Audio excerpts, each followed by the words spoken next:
참새에게 먹이를 주면 안 돼요. 내가 연하의 선배에게서 이 말을 들은 것은 직장에서 일한 지 2달 정도 지났을 때였습니다.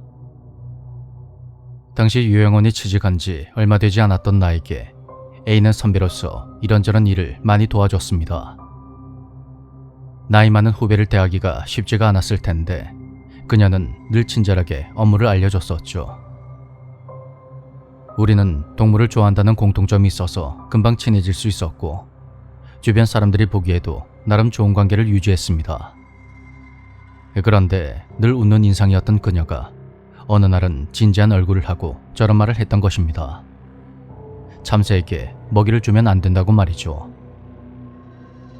요양원은 시골 마을의 한가운데 있었고 그래서 바쁜 일상 중에도 귀여운 참새들을 바라보며 잠시 마음의 안식을 얻곤 했습니다. A도 그런 참새가 귀엽다며 같이 웃곤 했는데 평소와 다른 진지한 얼굴로 그런 말을 하는 A의 모습에 내심 깜짝 놀랐습니다.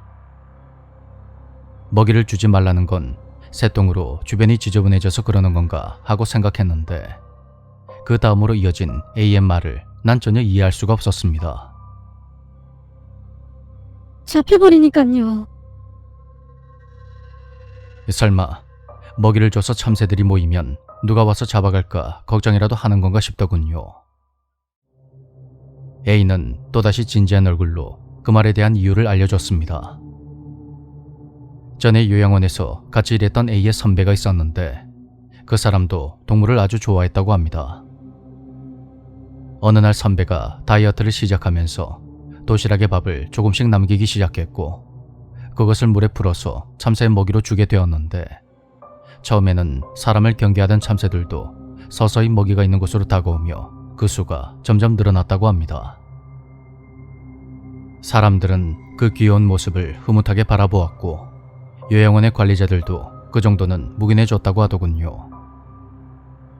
그로부터 1년 정도 지났을 무렵 그날은 외부 행사가 있어서 사람들 모두 요양원을 비우게 되었고 남은 직원들이 평소 손이 잘 닿지 않은 곳을 구석구석 청소하기로 했습니다. A의 선배는 시설 뒤편에 자갈이 깔린 직원용 주차장을 청소하게 되었는데 자갈 사이에 잡초를 뽑고 곳곳에 버려진 담배꽁초를 줍다가 마른 풀처럼 말라붙어 있는 죽은 새를 발견했다고 합니다.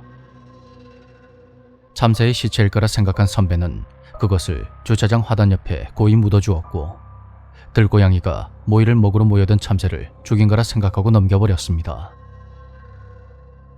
그 후로 며칠이 지나서 다른 직원이 청소를 하다가 또다시 참새의 시체를 발견했는데 선배가 처음으로 시체를 발견한 지 고작 사흘이 지난 후였다고 합니다. 고양이가 참새를 죽였다 해도 그렇게 말라붙기까지는 시간적인 여유가 없었습니다. 게다가 그때가 장마철이라서 습한 날씨 때문에 그토록 바싹 말라붙기도 어려워 보였습니다. 하지만 들고양이가 습격했다는 것 외에 다른 이유를 생각할 수가 없었고 선배는 자신이 먹이를 주는 바람에 참새가 죽었다고 낙담하며 일단은 모이 주는 것을 그만뒀다고 합니다. 그 후로 한 달이 지났을 무렵 선배에게 이상한 일이 일어나기 시작했습니다. 선배는 일을 하는 와중에 갑자기 주변을 돌아보며 고개를 갸웃거리고 냈는데 시야의 한쪽 구석에 자꾸만 검은 형체가 비친다고 했다는 겁니다. 하지만 선배는 그것을 딱히 신경 쓰지 않았고 어느새 그 상황에 적응한 듯 보였습니다.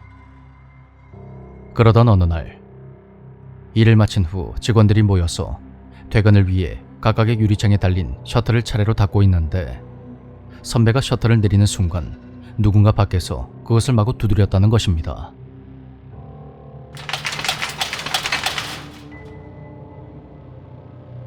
그때 가까이 있던 남자 직원이 바로 달려와서 옆에 있는 창문을 열고 셔터 너머를 내다봤는데 그 순간 소리가 멎으면서 직원이 하얗게 질린 얼굴로 들어왔다고 합니다.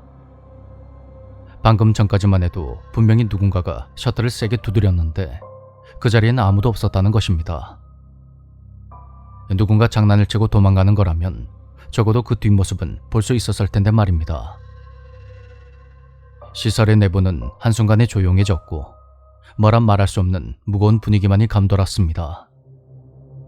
모두 겁을 먹은 것 같았지만 차마 누구도 쉽게 말을 꺼내진 못했다고 합니다. 요양원은 병원에서 운영하고 있어서 위치도 병원 근처에 있었는데 사실 요양원에 머물다가 병원에서 임종을 맞는 사람들이 많아서 보이지 않는 존재에 대해 다들 내심 두려워하고 있었던 거였죠. 그 일 이후로도 사무실에 있는 장식품이 갑자기 넘어지거나 아무도 없는 빈 방에서 목소리가 들리는 등 이상한 일들이 연이어 일어났습니다.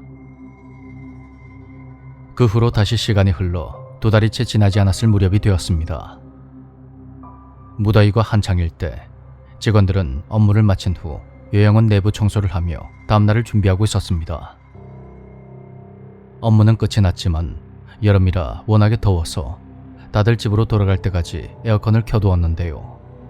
창문은 모두 닫혀있는 상태였고 내부는 꽤 시원한 온도를 유지하고 있었습니다. 하지만 선배는 어째선지 공기가 습하다고 느끼고 있었는데 어딘가 창문이 열려있나 싶어서 청소를 마친 후에 주변을 한번 훑어봤다고 합니다. 그때 또다시 검은 그림자가 시야를 스쳐갔고 그것이 움직인 쪽으로 눈을 돌리자 창문이 보였습니다.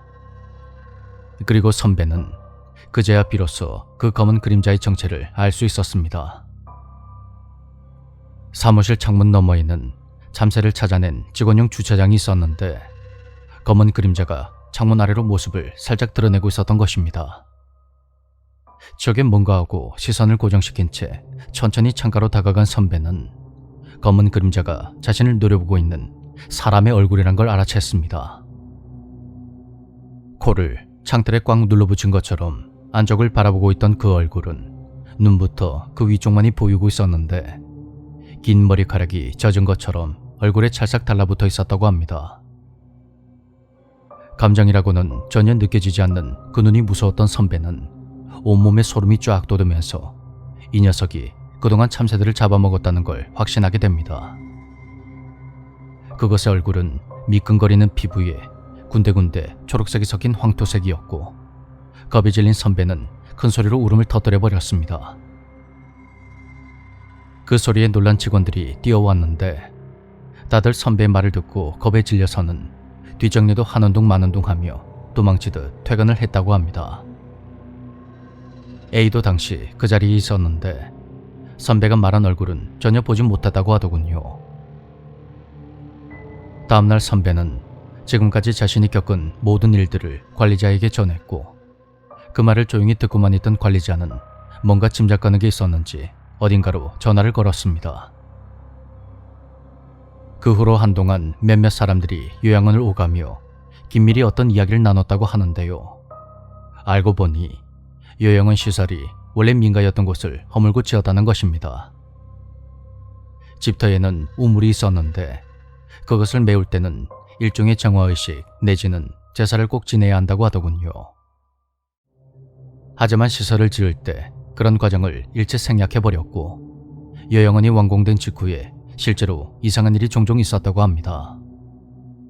그러니 관리자 입장에서는 선배 이야기가 몹시 당황스러웠을 겁니다. 결국 요양원 책임자가 그 지역에 있는 큰절의 스님에게 도움을 청했고 그분이 응급처치와 비슷한 어떤 의식을 해준 덕분에 그 이후로는 별다른 문제가 없었다고 합니다. 의식을 마무리한 스님은 이런 말을 했다고 합니다. 직원이 봤다는 그 얼굴은 아무래도 먹이를 찾아 모여든 참새를 일종의 공약물로 착각했던 것 같습니다. 갑자기 공약물이 끊기니까 직원에게 항의를 하러 온 것 같군요.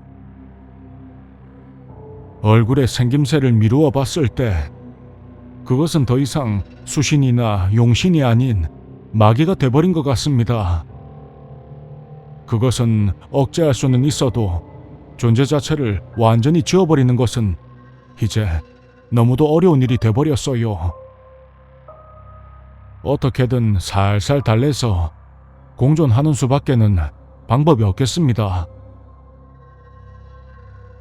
저는 그 요양원에서 2년 정도를 더 일하다가 퇴사를 했는데 다행히 그동안 이상한 일은 딱히 없었습니다. 아마 지금도 별탈 없이 운영되고 있겠죠.